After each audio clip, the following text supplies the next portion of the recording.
ಅದು ಮೈಕ್ ನಾನು ಜೋಬಿಂದ ಎತ್ಕೊಟ್ಟು ಯಾಕೆ ಎತ್ಕೊಳೋದು ನೀನು? ಯಾರು ನೀನೇ ಎತ್ಕೊಳೋದಂತೆ.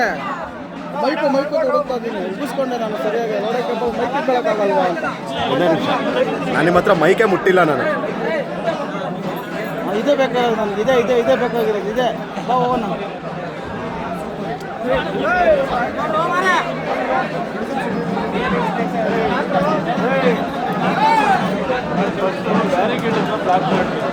ಮುಂದೆ ಅದೇ